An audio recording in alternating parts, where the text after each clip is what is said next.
Eksodus, hoofstuk 3. Moses het Jethro, sy skoonpa, sy kleinvee in die woestyn opgepas. Toe hy dit diep in die woestyn jaag, kom hy uit by Horeb, wat die berg van God is. 'n Vuur het in 'n doringbos opgevlam en die engel van die Here het in die vuur verskyn aan Moses. Moses was baie verwonderd, want alhoewel die doringbos gebrand het, het dit nie uitgebrand nie. En Moses sê vir homself, hier is iets snaaks aan die gang.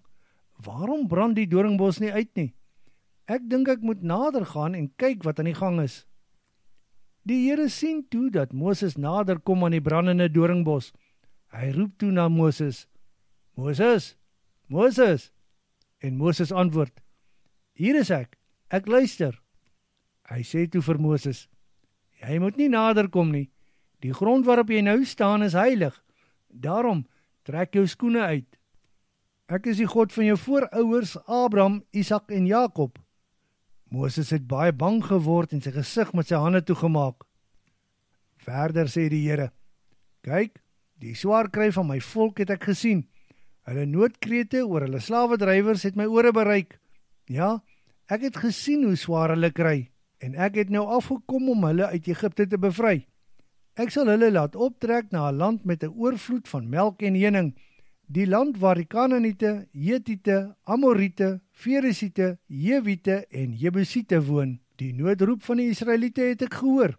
Ja, ek het gesien hoe die Egiptenare hulle verdruk. Ga nou, want ek stuur jou na die Farao. Jy moet my volk, al die Israeliete, uit die land Egipte lei. Maar Moses het God gevra, maar wie is ek om na die Farao te gaan en die volk uit Egipte te lei? En die Here antwoord, kyk, ek is met jou. As jy die Israeliete uit Egipte lei, sal julle my hier op hierdie berg aanbid, en dit sal dan vir jou die teken wees dat dit ek is wat jou stuur. En Moses sê vir God, sê nou ek kom by die Israeliete en sê vir hulle dat die God van hulle voorouers my gestuur het, en hulle vra my, wat is sy naam? Wat moet ek hulle dan antwoord? En God antwoord vir Moses, ek is wat ek is. Jy moet hulle dan antwoord, ek is, het my gestuur. Verder moet jy vir hulle sê, die Here, die God van julle voorouers, Abraham, Isak en Jakob, het my gestuur. Vir altyd en altyd is dit my naam, en dit sal my gedenknaam wees onder elke geslag. Gaan dan nou heen en roep die leiers van Israel bymekaar. Jy moet vir hulle sê, die Here, die God van julle voorouers, Abraham, Isak en Jakob, het aan my verskyn.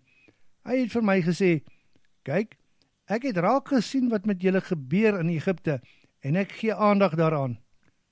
Dit is wat ek besluit het om te doen.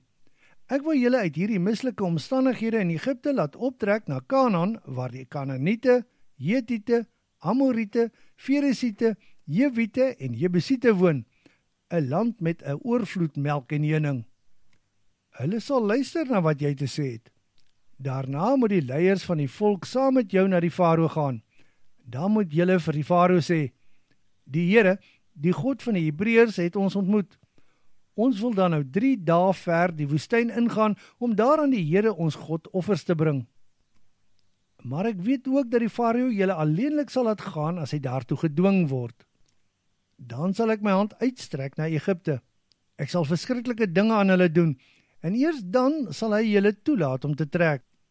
Die Egiptiese volk sal ek goedgesind maak teenoor julle, sodat wanneer julle trek, hulle julle sal oorlaai met geskenke, en julle met baie goed daarvandaan sal optrek. Die Israelitiese vroue moet dan van hulle Egiptiese buurvroue en die wat rondom hulle woon allerhande kosbare voorwerpe van goud en silwer, asook klere eis. Gee dit dan aan julle kinders om te dra. Op hierdie wyse sal julle vergoed word vir die jare van swaar kry.